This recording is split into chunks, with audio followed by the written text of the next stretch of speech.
پڑھیے. بسم الله الرحمن الرحيم.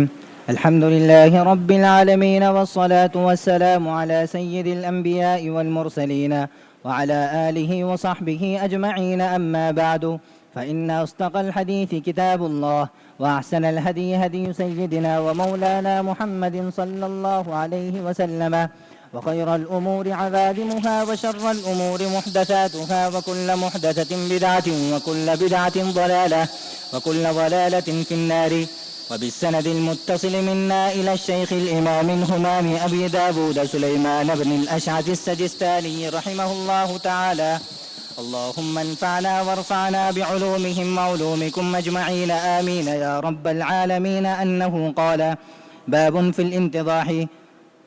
وبه قال: حدثنا محمد بن كثير قال: أخبرنا سفيان عن منصور عن مجاهد عن سفيان بن الحكم الثقفي أبي الحكم بن سفيان الثقفي رضي الله تعالى عنه وعنهم أنه قال: كان رسول الله صلى الله عليه وسلم إذا بال يتوضأ وينتضح. قال أبو داود رحمه الله تعالى: وافق سفيان جماعة على هذا الإسناد. وقال بعضهم: الحكم أو ابن الحكم. وبه قال: حدثنا إسحاق بن إسماعيل قال: حدثنا سفيان عن ابن أبي نجيح عن مجاهد عن رجل من ثقيف عن أبيه رضي الله تعالى عنه وعنهم أنه قال: رأيت رسول الله صلى الله عليه وسلم بال ثم نضح فرجه.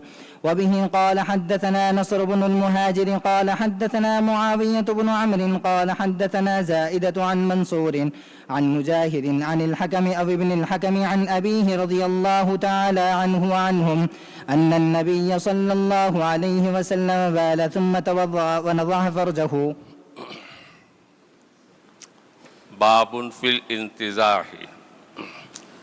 انتضاح کا معنی استنجا بالماء بھی ہے، اور انتضاح کا معنی پانی کا چھینٹا مارنے کے بھی ہے. تو مسئلہ یہ ہے کہ آدمی جب وضو سے فارغ ہو تو اٹھتے وقت اپنی شرمگاہ کے مقابل جو کپڑا ہے، لنگی کھول کر نہیں بلکہ اس لنگی کے اوپر شرمگاہ کے مقابل جو کپڑا ہے، لنگی ہو پاجامہ ہو، تو اس پر پانی کا چھینٹا مار لیا کریں. یہ صرف دفع وسواس کے لیے ہے، یہ صرف دفع وسواس کے لیے ہے. عن مجاہد عن سفیان بن الحکم الثقفی ابی الحکم ابن سفیان الثقفی قال: کان رسول اللہ صلی اللہ علیہ وسلم اذا بال، آپ صلی اللہ علیہ وسلم جب پیشاب سے فارغ ہوتے یتوضأ، وضو فرماتے، وینتضح، اور پانی کا چھینٹا مارتے تھے، یعنی وہی شرمگاہ کے اوپر. اور شرمگاہ کے اوپر سے مراد یہ کہ شرمگاہ کے اوپر جو کپڑا ہے اس کپڑے کے اوپر. قال ابو داود: وافق سفیان جماعت علی ھذا الاسناد. یہ سند کے اندر جو ہے حدثنا محمد بن کثیر قال اخبارنا سفیان، اس سفیان سے مراد سفیان ثوری ہے، اور اگلی سند میں جو سفیان آ رہے ہیں اس سے مراد سفیان ابن عوینہ ہے. تو سند کے جو آخری راوی ہیں سفیان ابن الحکم ثقفی یا حکم ابن سفیان ثقفی، آگے جو دو سندیں آ رہی ہیں ان میں آخری راوی کے بعد عن ابیہ کا لفظ ہے، لیکن یہاں اس روایت میں عن ابیہ کا لفظ نہیں ہے. تو اسی کو کہہ رہے ہیں، ابو داؤد کہتے ہیں سفیان ثوری کی موافقت کی ہے. دیکھو سفیان کے نیچے باریک خط میں لکھا ہے ابن عوینہ، دیکھا؟ یہ ابن عوینہ کا تعلق اس سفیان سے نہیں ہے، بلکہ اس کے نیچے اگلی سطر میں جو سفیان ہے اس کو بتا رہے ہیں کہ اس سے سفیان ابن عوینہ مراد ہے. تو ابو داؤد کہتے ہیں کہ سفیان ثوری کی موافقت کی ہے ایک جماعت نے اس سند پر کہ جیسے اس سند میں آخری راوی سفیان ابن حکم یا حکم ابن سفیان کے بعد عن ابیہ کا لفظ نہیں ہے، ایک جماعت نے اسی طرح روایت کیا ہے آخری راوی کے آخر میں عن ابیہ نہیں ہے، جبکہ آگے جو دو سندیں آ رہی ہیں ان دونوں سندوں میں آخری راوی کے بعد عن ابیہ کا لفظ ہے۔ وقال بعضهم الحکم او ابن الحکم، بعض نے حکم ابن سفیان ثقفی کہا اور بعض نے سفیان ابن الحکم ثقفی کہا ہے، جیسا کہ سند میں آ چکا۔ اگلی سند میں ہے حدثنا اسحاق بن اسماعیل قال حدثنا سفیان، اس سفیان سے سفیان ابن عیینہ مراد ہے، سفیان ثوری مراد نہیں ہے۔ عن ابن ابی نجیح عن مجاہد عن رجل من ثقیف عن ابیہ، اب یہ جو آیا عن رجل من ثقیف، اس رجل سے کون مراد ہے؟ وہی سفیان ابن حکم یا حکم ابن سفیان۔ تو دیکھیں اس میں بھی آخر میں آیا عن ابیہ، قال رأیت رسول اللہ صلی اللہ علیہ وسلم بال ثم نضح فرجہ۔ دوسری سند ہے قال حدثنا نصر بن مہاجر قال حدثنا معاویہ بن عمرو قال حدثنا زائدہ عن منصور عن مجاہد عن الحکم او ابن الحکم، یعنی عن الحکم ابن سفیان او سفیان ابن الحکم عن ابیہ عن النبی صلی اللہ علیہ وسلم بالا ثم توضأ ونضح فرجہ۔ تو یہ حدیث، اس حدیث کا مضمون تین سندوں کے ساتھ امام ابو داؤد نے روایت کی۔ پہلی سند جس میں سفیان ثوری آتے ہیں، اس میں آخری راوی حکم ابن سفیان یا سفیان ابن الحکم کے بعد عن ابیہ کا لفظ نہیں ہے، باقی دوسری اور تیسری سند کے اندر آخری راوی حکم ابن سفیان یا سفیان الحکم کے بعد عن ابیہ کا لفظ ہے، بس اتنا فرق ہے۔ پڑھیے۔ باب ما يقول الرجل إذا توضأ.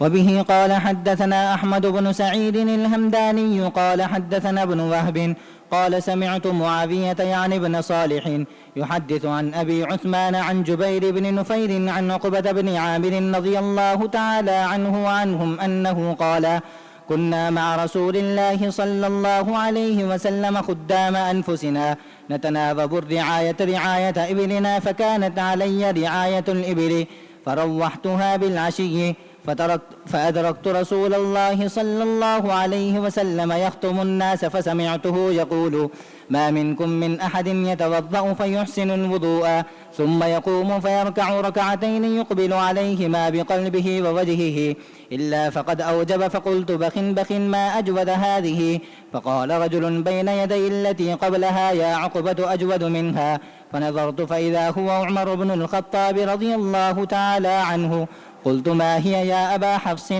قال إنه قال آنفا قبل أن تجيء ما منكم من أحد يتوضأ فيحسن الوضوء ثم يقول حين يفرغ من وضوئه أشهد أن لا إله إلا الله وحده لا شريك له وأشهد أن محمدا عبده ورسوله إلا فتحت له أبواب الجنة الثمانية يدخل من أيها شاء. قال معاوية وحدثني ربيعة بن يزيد عن أبي إدريس عن عقبة بن عامر رضي الله تعالى عنه وعنهم وبه قال حدثنا الحسين بن عيسى قال حدثنا عبد الله بن يزيد المقري عن حيوة بن شريح عن أبي عقيل عن ابن عمه عن عقبة بن عامر الجهني رضي الله تعالى عنه وعنهم عن النبي صلى الله عليه وسلم نحوه ولم يذكر أمر الرعاية. قال عند قوله فأحسن الوضوء ثم رفع نظره إلى السماء فقال وساق الحديث بمعنى حديث معاوية. باب ما يقول الرجل اذا توضأ، اس دعا کا بیان جو آدمی پڑھے اس وقت جب وہ وضو کر چکے۔ ایک ہے وضو شروع کرتے وقت، ایک ہے وضو کے درمیان ہر عضو کو دھونے کے وقت، ہاتھ دھوئے تو پڑھے، چہرہ دھوئے تو کیا پڑھے، پیر دھلے تو اس وقت کیا دعا پڑھے، یہ تفصیل کے ساتھ جو ہے اوراد کی کتابوں کے اندر موجود ہیں. ابن سنی کی کتاب ہے عمل الیوم واللیلہ، اس میں تفصیل کے ساتھ یہ دعائیں موجود ہیں. یہاں تو اس دعا کا بیان ہے جو وضو سے فارغ ہونے کے بعد پڑھے گا. اسی وجہ سے میں نے توضع کا ترجمہ کیا، جب وضو کر چکے. اس دعا کا بیان جو آدمی پڑھے اس وقت جب وہ وضو کر چکے. یہ حدیث ہے. عقبہ ابن عامر فرماتے ہیں کنا مع رسول اللہ صلی اللہ علیہ وسلم خدانا انفسنا، ہم لوگ اللہ کے رسول صلی اللہ علیہ وسلم کے ساتھ تھے، ہم خود ہی اپنا کام کاج کر لیا کرتے تھے. مطلب یہ ہے کہ فتوحات سے پہلے جب عام طور پر غربت تھی، اتنی وسعت نہیں تھی کہ ہم نوکر چاکر رکھ سکیں، اپنا کام خود ہی کرنے کے عادی تھے. ہم لوگ اللہ کے رسول صلی اللہ علیہ وسلم کے ساتھ خدام انفسنا، خود ہی اپنے خادم تھے، اپنا کام کاج کر لیتے تھے. نتناوب الرعایت ابلنا، پہلا الرعایت مبدل منہ ہے اور دوسرا رعایت ابلنا، یہ اس سے بدل واقع ہے. ہم آپس میں باری مقرر کر لیتے تھے چرائی کا، یعنی اونٹوں کی چرائی کا. آج تم جاؤ چرا لاؤ، کل وہ چرا لائے گا، پرسوں وہ چرا لائے گا، تاکہ ایک ہی کام میں سب نہ لگیں، دوسرے کام بھی کر لیا کریں.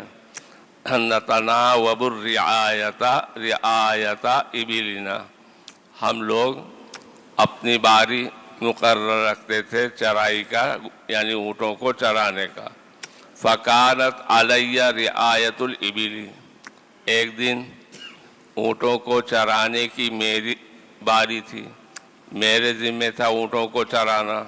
فروحتها بالعشی، میں اونٹوں کو چرا کر شام کو واپس لایا، آبادی میں پہنچا. فأدرکت رسول اللہ صلی اللہ علیہ وسلم یخطب الناس، میں نے اللہ کے رسول صلی اللہ علیہ وسلم کو پایا کہ وہ لوگوں کو خطبہ دے رہے ہیں. فسمعتہ یقول، تو میں نے آپ کو یہ فرماتے ہوئے سنا، ما منکم من احد یتوضأ فیحسن الوضوء ثم یقوم فیرکع رکعتین یقبل علیہما بقلبہ ووجہہ، نہیں ہے تم میں سے کوئی جو وضو کرے اور اچھی طرح وضو کرے، پھر کھڑے ہو کر ایسی دو رکعت نماز پڑھے کہ ان دونوں رکعتوں میں اپنے دل اور اپنے چہرے یعنی اعضاء کو متوجہ رکھے، یعنی دل سے بھی متوجہ ہو جسے خشوع کہتے ہیں، اور اعضاء سے بھی تواضع ظاہر ہو جس کو خضوع کہتے ہیں، یعنی خضوع کے ساتھ نماز پڑھے. مگر یہ کہ اس نے اپنے اوپر جنت کو واجب کر لیا. فقد اوجب علیہ الجنہ. فقلت، میں نے کہا بخ بہت خوب. ما اجود ہذہ، کس قدر اچھی ہے یہ بات. ما اجود ہذہ الکلمۃ، کس قدر اچھی ہے یہ بات، بہت اچھی ہے یہ بات.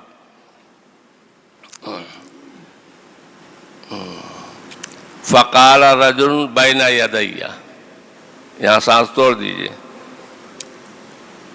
ایک شخص نے جو میرے سامنے تھا کہا، ایک شخص جو میرے سامنے تھا بولا. کیا بولا، کیا کہا؟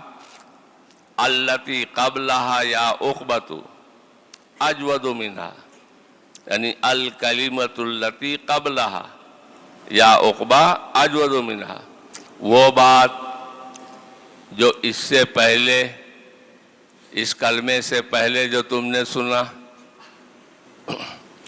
آپ نے فرمائی اجود منہا، وہ اس سے بھی زیادہ اچھی بات تھی. سمجھ گئے نا؟ التی قبلہا یہ مبتدا ہے، اجود منہا خبر ہے. وہ بات جو اس کلمے سے جو تم نے سنا پہلے آپ نے فرمائی وہ تو اس سے بھی اچھی ہے. فنظرت، میں نے غور سے دیکھا کون ہے.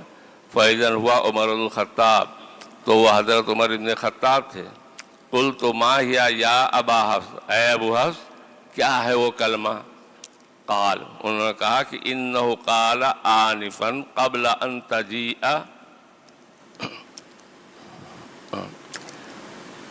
آپ نے ابھی تمہارے آنے سے پہلے فرمایا کہ ما منکم من احد یتوضأ فیحسن الوضوء ثم یقول حین یفرغ من وضوئه، نہیں ہے تم میں سے کوئی جو وضو کرے، اچھی طرح وضو کرے، پھر پڑھے اس وقت جس وقت وضو سے فارغ ہو جائے، اشہد ان لا الہ الا اللہ وحدہ لا شریک لہ واشہد ان محمدا عبدہ ورسولہ، الا فتحت لہ ابواب الجنت الثمانیۃ، مگر یہ کہ اس کے واسطے جنت کے 8 دروازے کھول دیے جائیں گے. یدخل من ایہا شاء، جس دروازے سے چاہے جنت میں داخل ہو جائے. قال معاویہ، معاویہ ابن صالح کہتے ہیں کہ جس طرح میں نے یہ حدیث ابو عثمان عن جبیر ابن نفیر عن عقبۃ بن عامر کے طریق سے سنی، ہماری ایک سند اور ہے کیا؟ وحدثنی ربیعۃ بن یزید عن ابی ادریس عن عقبۃ بن عامر، یہ دوسری سند سے بھی ہم نے یہی حدیث سنی ہے. پڑھیے. ہاں یہ دوسری حدیث ہے. عقبہ ابن عامر جونی، حیوہ ابن شریح ابی عقیل سے، اور وہ اپنے چچا کے بیٹے سے، اور وہ عقبہ ابن عامر جوہنی سے روایت کرتے ہیں نبی علیہ السلام سے اسی کے مثل. البتہ اس سند کے اندر لم یذکر امر الرعایتی، اونٹوں کی چرائی کا قصہ ذکر نہیں کیا ہے کہ ہم اپنے اونٹ خود چرایا کرتے تھے. قال عند قولی، دوسرا فرق کیا ہے کہ اس سند سے آنے والی حدیث میں آپ کے فاحسن الوضوء فرمانے کے وقت یہ قول ہے کہ ثم رفع نظرہ الی السماء، پھر اپنی نگاہ آسمان کی طرف اٹھائے، یعنی تشہد اشہد ان لا الہ الا اللہ پڑھتے وقت نگاہ آسمان کی طرف اٹھائے. کون؟ وضو کرنے والا. فقال وساقل، پھر کہا کہ آگے وہی حضرت معاویہ ابن صالح کی حدیث کے مضمون کو بیان کیا ہے. پڑھو. باب الرجل يصلي الصلوات بوضوء واحد. وبه قال حدثنا محمد بن عيسى قال حدثنا شريك عن عمرو بن عامر البجلي قال محمد هو أبو أسد بن عمرو قال سألت أنس بن مالك رضي الله تعالى عنه وعنهم عن الوضوء فقال كان النبي صلى الله عليه وسلم يتوضأ لكل صلاة وكنا نصلي الصلوات بوضوء واحد. وبه قال حدثنا مسدد قال حدثنا يحيى عن سفيان قال حدثني علقمة بن مرثد عن سليمان بن بريدة عن أبيه رضي الله تعالى عنه وعنهم أنه قال صلى رسول الله صلى الله عليه وسلم يوم الفتح 5 صلوات بوضوء واحد ومسح على خفيه فقال له عمر إني رأيتك صنعت اليوم شيئا لم تكن تصنعه قال عمدا صنعته. باب الرجل یصلی الصلوات بوضوء واحد، آدمی بہت سی نمازیں ایک ہی وضو سے پڑھ لے. سفر میں ایک ہی وضو سے کئی نمازیں پڑھنے کے اوپر تو اتفاق ہے، لیکن حالت اقامت میں بھی ایک وضو سے کئی نمازیں پڑھ سکتا یا نہیں، اس میں جو ہے اختلاف ہے. جمہور علماء تو اسی کے قائل ہیں کہ ہاں اقامت کی حالت میں بھی پڑھ سکتا ہے. اس سے پہلے باب السواک میں حضرت عبداللہ ابن حنظلہ کی ایک روایت گزر چکی ہے کہ آپ صلی اللہ علیہ وسلم پر ہر نماز کے لیے تازہ وضو کرنا واجب تھا، لیکن جب آپ پر شاخ گزرا تو یہ وضو لکل صلاتن کا حکم منسوخ ہو گیا، اس کی جگہ پر ہر نماز کے وقت مسواک واجب کر دی گئی. یہ حدیث پہلے آ چکی ہے۔ اب یہ ہے کہ یہ وضو لکل صلاتن جو آپ کے اوپر واجب تھا، ایک تو وہی عبداللہ ابن حنظلہ کی حدیث ہے کہ جب آپ پر شاہ گزرا تو یہ وجوب منسوخ ہو گیا اور اس کی جگہ پر مسواک واجب کر دی گئی۔ بعض لوگ یہ کہتے ہیں کہ فتح مکہ کے روز وضو لکل صلاتن منسوخ ہوا، بعض یہ کہتے ہیں کہ فتح مکہ سے 1 سال پہلے خیبر کے موقع پر کہ آپ نے ایک ہی وضو سے عصر اور مغرب دونوں نمازیں پڑھی تھیں، جس سے لوگوں کو معلوم ہوا کہ اب وضو لکل صلاتن کا حکم منسوخ ہو چکا ہے۔ لیکن یہ بات زیادہ قرین قیاس نہیں لگتی، اس لیے چاہے فتح مکہ کے دن ہو یا خیبر کا دن ہو، دونوں جگہ آپ مسافر ہیں، دونوں جگہ آپ مسافر ہیں، اور سفر میں ایک وضو سے کئی نمازیں پڑھنے کے جواز پر تو سب کا اتفاق ہے۔ مسئلہ یہ ہے کہ حالت اقامت میں کیا حکم ہے، تو یہاں تو نہیں ہے۔ ایک روایت ہے کہ ایک انصاریہ نے آپ صلی اللہ علیہ وسلم کی دعوت کی تھی، تو آپ صلی اللہ علیہ وسلم اور بھی صحابہ کو لے کر ان کے یہاں پہنچے اور کھانا کھایا۔ کھانا کھانے کے بعد وضو کر کے ظہر کی نماز پڑھی اور واپس آ کر بچا ہوا کھانا پھر کھایا کہ اتنے میں عصر کا وقت ہو گیا، اور نیا وضو کیے بغیر اسی وضو سے جا کر کے عصر کی نماز پڑھی۔ ظاہر بات ہے قصہ مدینہ کا ہے، مدینہ کے اندر آپ مقیم تھے یا مسافر تھے؟ قصہ تو مدینہ کا ہے نا، تو مدینہ میں ظاہر بات ہے کہ آپ مقیم ہی ہیں، تو حالت اقامت میں ایک وضو سے 2 نمازیں ظہر اور عصر کی یہ پڑھنا جو ہے ثابت ہے۔ تو معلوم ہوا کہ اقامت کی حالت میں بھی وضو لکل صلاتن کا وجوب منسوخ ہو چکا تھا۔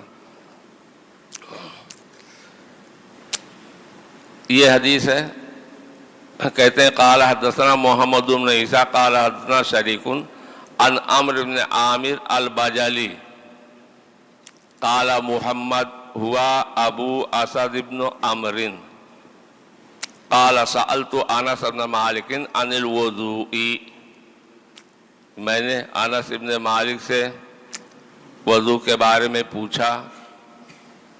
کیا پوچھا؟ جواب سے سوال واضح ہے کہ آیا ہر نماز کے لیے وضو ضروری ہے یا نہیں؟ فقال، تو حضرت انس نے فرمایا کہ کان النبی صلی اللہ علیہ وسلم یتوضأ لکل صلاۃ، نبی علیہ السلام تو ہر نماز کے لیے وضو فرمایا کرتے تھے۔ وَكُنَّا نُصَلِّي الصَّلَوَاتِ بِوُضُوءٍ وَاحِدٍ، اور ہم ایک ہی وضو سے کئی نمازیں پڑھ لیا کرتے تھے۔ اس دعا کو پڑھتے وقت آسمان کی طرف انگلی سے اشارہ کرنا کیسا ہے؟ یہ غیر ضروری باتیں نہ پوچھا کرو، صرف نگاہ اٹھانے کو کہا ہے تو اپنی طرف سے کیوں کہتے؟ اب یہ بھی پوچھو گے کہ آسمان کی طرف پیر اٹھانا کیسا ہے؟ جو بات چل رہی کتاب کے اندر اسے دھیان سے سنو کہ نبی علیہ السلام تو ہر نماز کے لیے وضو فرمایا کرتے تھے، لیکن ہم لوگ ایک ہی وضو سے کئی نمازیں پڑھ لیا کرتے تھے۔ تو اب اس میں دونوں احتمال ہے کہ آپ کا ہر نماز کے لیے وضو فرمانا بطور استحباب تھا یا بطور وجوب تھا۔ اگر بطور وجوب تھا تو وہ وجوب بعد میں عبداللہ ابن حنظلہ کی روایت جو گزری ہے کہاں باب السواک کے اندر، یہ وجوب منسوخ ہو گیا۔ دوسری روایت ہے حضرت بریدہ کی کہ صلی رسول اللہ صلی اللہ علیہ وسلم یوم الفتح 5 صلوات بوضوء واحد، فتح مکہ کے دن آپ صلی اللہ علیہ وسلم نے ایک ہی وضو سے 5 نمازیں پڑھیں اور خفین پر مسح کیا۔